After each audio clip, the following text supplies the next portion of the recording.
Alors que la villa La Savannah, résidence historique de Johnny Hallyday située à Marne-la-Coquette, est toujours en vente, l'agence immobilière Kretz a dévoilé plusieurs clichés de l'intérieur de la luxueuse propriété. Laetitia Hallyday commence peu à peu à perdre espoir.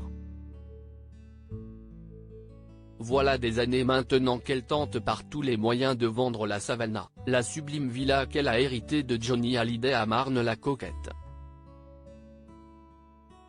Les potentiels acheteurs sont si rares que la demeure, d'abord proposée à 17,9 millions de dollars, a dû être revue à la baisse.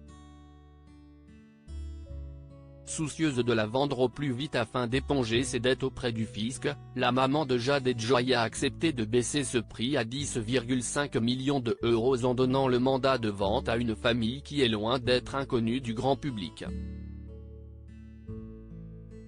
En effet, CIST la famille Kretz, qui a sa propre émission sur Netflix, diffusée également sur TMC en France, qui est désormais en charge de vendre la Savannah.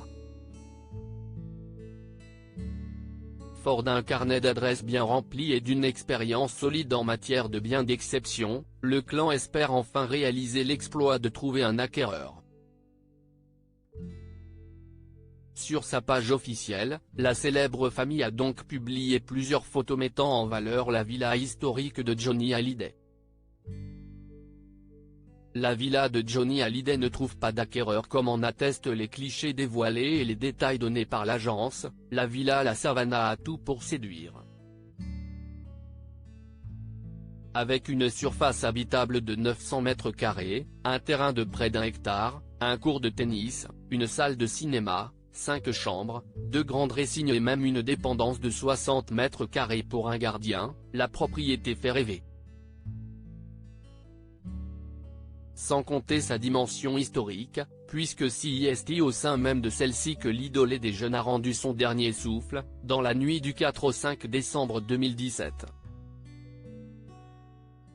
Mais alors, pourquoi la propriété a-t-elle tant de mal à se vendre ? L'une des raisons évidentes est qu'il y a de nombreux travaux de rénovation à faire.